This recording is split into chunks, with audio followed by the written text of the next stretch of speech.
네, 저희 연합뉴스 TV는 지난 4월부터 매주 한 차례씩 15차례에 걸쳐서 아기는 우리의 희망, 이런 연속 기획 리포트를 전해드렸습니다. 내용은 이겁니다. 저출산의 원인과 현 주소 그리고 대안을 짚어본 겁니다. 네, 엉킬 대로 엉킨 저출산 문제를 어떻게 풀어야 할까요? 경제부 이준흠 기자와 함께 기사에서 다 하지 못했던 취재 뒷이야기를 들어보겠습니다. 어서 오세요. 네, 어서 오세요. 예, 이 내용에 대해서 계속 취재를 하신 거잖아요. 네. 예, 저출산 문제 해법은 그냥 흔히들 주위에도 뭐 제 친구들도 있고 하니까 물어보면 그냥 간단한 것 같습니다. 야, 애날 키울 돈 좀 많이 벌게 해주고 뭐 집도 있으면 좋겠고 이렇게 등등 굉장히 말은 가볍게 하는데 그게 피부로 와닿지 않아서 더 문제가 발생하는 거 아닌가라는 생각이 들어요. 네, 맞습니다. 우리 김민광 아나운서도 아직 결혼을 안 하셨다고 들었는데 네. 결혼, 뭐 출산 이런 생각하시면 좀 어떤 생각 드세요? 일단 경제적인 부담이 있는 것 같습니다. 내가 아직 집도 장만 못했는데 이게 결혼이 가능한 것인가부터 시작이 되면서 또 육아까지 가면 나와서 또 어떻게 키우지? 이렇게까지 어떻게 키우는 게 재정적인 부담도 많이 생각이 든다 이런 말이죠. 네네.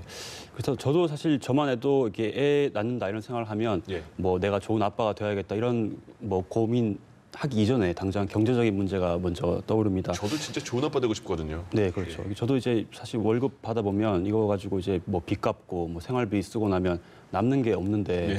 이걸로 어떻게 애를 키울 수 있을까? 그렇다고 또 뭐 육아휴직을 또 쓰기도 쉽지 않고 예. 또 육아휴직을 쓰면 이제 그만큼 수입이 줄어드는데 이게 뭐 감당이 가능할까 이런 걱정부터 들거든요. 네. 그렇기 네, 때문에 쉽지가 않죠. 네, 그런데 이렇게 경제적 문제로 아이를 낳지 않는다면 현재 좀 청년 실업이 심각한 상황에서 합계 출산율이 현재 한 명에도 미치지 못하는 상황에서 이 출산율이 앞으로 더 떨어지지 않을까 이런 우려도 생기거든요. 네, 맞습니다. 저희가 그 졸업을 앞둔 이제 4학년 여대생 60명한테 이제 물어봤습니다. 강의실을 빌려서 이제 물어봤는데 이 결혼이나 출산 반드시 하겠다는 사람 손을 들어보라고 했더니 한두 명밖에 손을 안 드는 거예요. 그러니까, 굉장히 적네요. 네, 그래서 이제 이 학생들이 어떤 얘기를 하냐면 취업은 힘들고 또 취업을 해도 뭐 임금이 적고 또 야근 많이 하고 뭐 학자금 대출, 뭐 집 대출 이런 거 갚고 나면 돈을 못 모으니까 뭐 출산은커녕 이제 결혼조차 생각하기 쉽지 않다 이렇게 네. 얘기하는 사람들이 많았고 특히 여대생들 같은 경우에는 이제 아직 뭐 시대가 많이 바뀌었다고 해도 아직까지는 결혼하면 이제 여자가 육아를 다 독박 육아를 해야 되지 않느냐 이런 불안감이 이제 있는 겁니다. 예. 그래서 뭐 2세를 생각하기보다는 당장 내 행복, 뭐 이게 먼저 떠오르는 거죠.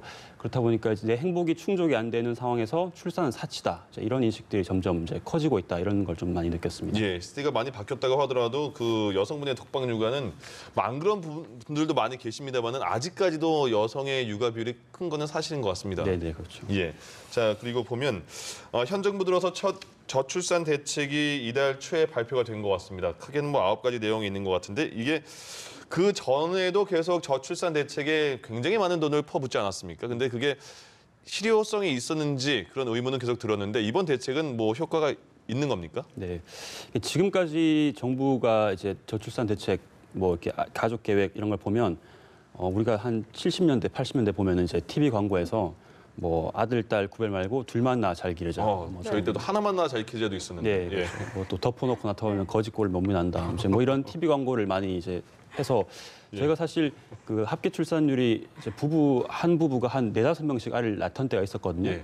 근데 이제 뭐 그런 TV 광고들과 뭐 이런 각종 정책들을 펴면서 합계 출산율이 정말 이제 한 명 간신히 넘는 수준까지 떨어졌지 않습니까? 그러다 예. 보니까 2000년대 들어서는 이제 뭐 혼자는 외로워요. 뭐 이제 자녀에게 가장 좋은 선물은 동생이다. 뭐 이런 네. 표들을 내걸기 시작했는데 예. 이제 이번 정부 들어서는 앞으로 이렇게 뭐 애를 낳으라 마라 이런 소리 안 하겠다는 게 이제 정부의 방침이고 대신에 이제 아이를 낳아 키우기 좋은 환경 만들겠다 이런 게 이제 정부의 방침입니다. 예. 이제 당장 아까 이제 9가지 정도 정책을 발표했다고 얘기하셨는데 예. 이제 크게 보면 뭐 이제 신혼부부와 이제 청년들을 위해서 주택 공급하고 또 이제 뭐 8세 미만 이제 자녀를 가진 부부들에게는 이제 뭐 근로시간 1시간 단축하고 네. 뭐 이런 정책들을 이제 대표적으로 내놨는데 네. 일단 오는 10월에 추가적으로 이제 저출산 기본 계획을 수정을 해서 발표를 한다고 하니까 아직까지 예. 좀 더 지켜봐야 할 것 같습니다. 그렇군요. 뭐 그렇게 정부의 대책도 중요하겠지만 사실 일과 가정의 양립, 이 워라밸이 잘 지켜져야지 또 아이를 돌볼 시간도 있지 않겠습니까? 그렇다면 좀 기업 문화도 않을까 이런 생각도 드는데요. 진짜 워라밸이라는 게 어느 순간부터 이제 용어가 일상화됐습니다. 워크 앤 라이프 밸런스 이렇게 줄여서요. 네네. 예. 이게 뭐 일가정 양립이라는 뜻인데 네. 제가 그 취재 과정에서 한 대기업의 사례를 들어봤습니다. 이게 팀장이 이제 여직원 일을 잘해서 이제 일 잘하는 게 마음에 들었다고 네. 하더라고요. 그래서 그 나는 너를 여자로 안 본다. 너를 남자로 본다. 그러니까 네가 일 열심히 하면 내가 승진도 시켜주고 밀어주겠다. 이렇게 네. 얘기를 했다는 겁니다. 그랬더니 이 여직원분께서 저는 팀장님처럼 일하면 결혼을 못 해요. 이렇게 예. 얘기를 했다고 합니다. 그러니까 네. 사실 우리 이제 여성분들은 이제 직장 생활하면서 흔히 이제 겪을 수 있는 일이라고 생각이 드는데요. 그러니까 앞에 부분도 잘못됐네요. 난 널 여자로 안 본다 이렇게. 예, 부분이 맞습니다. 그 사고 방식도 잘못된 것 같습니다. 예. 그러니까 이게 어떤 뭐 대놓고 하는 이제 성차별, 불평등 이런 게 많이 없어졌다고 하더라도 어떤 이런 이상적인 근로자상은 여전히 안 받겠다는 겁니다. 네. 이 이상적인 근로자상이라는 게 뭐 육아 부담이 전혀 없고 이 회사에 올인할 수 있는 그런 근로자를 얘기하는 거죠. 그래서 그런 근로자를 기준으로 우리가 뭐 업무 계획이나 업무 이제 분장을 이렇게 해놓다 보니까 이렇게 한 명이 빠지면 나머지 이제 팀원들이 나머지 직원들이 독박 업무를 이제 뒤집어 쓸 수밖에 없는 상황인 겁니다. 예. 그러니까 이제 뭐 회사 입장에서야 이제 한 명이 나가면 뭐 대체 인력 구하기도 쉽지 않다 이렇게 항변할 수 있겠지만 이게 우리나라 기업의 이제 노무 관리 수준이 정말 이거밖에 안 되느냐 이렇게 뭐 한탄하는 전문가들도 많았습니다. 예. 자, 이제 앞으로 52시간 근무도 도입되면서 기업 문화도 많이 말씀하신 것처럼 인식이 일단 먼저 바뀌어야겠죠. 지금 기업에서는 뭐 육아휴직이다 아니면 출산휴가다 이런 말을 꺼내기조차 굉장히 힘들다고 하더라고요. 눈치가 많이 보여서. 예, 맞습니다. 기업 문화를 어떻게 방향으로 이끌어야 될지 정부도 고민을 해봐야 될 것 같은데요. 네. 일단 전문가들은 이제 가족 친화 경영을 해야 한다고 이제 예. 주문을 하고 있습니다. 예. 이렇게 우수한 인재들을 붙잡아두기 위해서라도 이 워라밸을 안 지키면 앞으로 이제 회사를 발전시킬 수 있는 우수한 인재들이 이제 회사를 떠나게 된다는 거죠. 앞으로 이제 시대가 많이 바뀌니까요. 네. 또 우리가 이제 흔히 가와만사성이라고 이게 가정이 원만하면 고전적인 가훈이네요. 네. 예. 가정이 원만해야 이제 회사에서도 이제 업무 수행 능력이 뛰어나다 이런 게 이제 여러 연구 결과로 밝혀졌습니다. 예. 그렇기 네. 때문에 앞으로 기업의 미래를 위해서라도 이제 경영 방침을 좀 바꿔야 하는 거 아니냐 이런 지적이 나오고 있습니다. 네. 뭐 지금까지 여성이 출산을 선택하지 않는 이유에 대해서는 좀 짚어봤는데 남성들도 힘들다 이런 이야기들이 좀 나오고 있어요. 네, 사실 이제 뭐 저출산 문제가 뭐 여성 혼자 짊어질 수는 없는 문제니까 당연히 남성들도 뭐 힘들겠지만 네. 또 재밌는 분석이 한 가지 있었습니다. 예. 이게 남성이 힘든 이유 중 하나가 역설적으로 여태까지 여성이 독박 육아를 해왔기 때문이다. 이런 분석인데요. 뭐죠? 이게 무슨 말이냐면 예. 최근에 휴대전화 광고 이제 보셨는지 모르겠는데 이제 엄마가 해외 출장을 갔어요. 예. 근데 이제 남편이 전화가 옵니다. 전화가 와가지고 애가 당근을 안 먹는다. 그러니까 김에 싸서 먹이면 뭐 잘 먹어. 뭐 이렇게 대답을 하는 장면이 나오거든요. 예. 그러니까 이 여태까지 이 엄마가 특히 육아를 도맡아 오다 보니까 남성들이 이제 와서 육아를 하려니까 잘 모른다는 겁니다. 육아하는 방법을 알려주는 것도 없고 그렇다 보니까 이 남성들이 힘들어진다는 거죠. 저희가 이제 혼자서 두 아들을 키운 아버지를 만나봤는데 그분께서도 이제 그 한부모 가정 모임을 나가면 이 엄마들끼리는 뭐 언니 나 힘들어, 뭐 언니 커피 한잔 하자 이러면서 금방 친해진다는 거예요. 근데 예. 자기는 가면 이제 뭐 꼬다놓은 보리자루처럼 가만히 앉아 있다가 온다는 겁니다. 근데 예. 이제 그렇게 친해지면 서로 뭐 이제 아토피에 무슨 연고가 좋다더라 이렇게 뭐 육아 정보도 서로 나누고 하는데 예. 본인은 거기에 전혀 낄 수가 없다는 거예요. 근데 이제 본인도 그렇게 자라왔기 때문에 잘 못한다는 겁니다. 우리가 흔히 저희 아버지 세대만 해도 이 아버지 세대 모습을 상상해 보면 뭐 이렇게 묵묵히 가족을 위해서 돈을 벌고 뭐 이렇게 무뚝뚝하고 이런 모습을 먼저 떠올리지 않습니까? 예. 그런데 그러다 보면 이제 자식들이 그런 헌신들을 알아주면 좋은데 보통은 이제 가족 관계가 멀어지고 이제 사이가 소원해지고 아버지는 결국 가정에서 소외되고 이제 이런 경우들이 많습니다. 그렇기 때문에 앞으로는 어떤 이제 육아는 부부가 함께 하는 거다. 이런 네. 인식들이 좀 확산이 돼야 이런 문제들이 좀 해결될 수 있지 않을까. 근데 뭐 다른 분들이 있다는 걸 말씀드리면 지금 조금 전에 저희 지금 담당 PD가 남자 PD인데 아이가 2명 있습니다. 지금 소리로 본인은 일 끝나고 집에 가면 야근하는 분위기다. 애를 다 돌보기 때문에 그런 분들도 계시다는 거 한번 얘기해 드렸습니다. 자, 이제 다른 주제로 넘어가 보겠습니다. 저희와 인터뷰한 적도 있었던 것 같습니다. 그 7자녀를 둔 다자녀 가구 어머니가 네티즌을 고소했다는 사건이 있었는데 왜 그런 겁니까?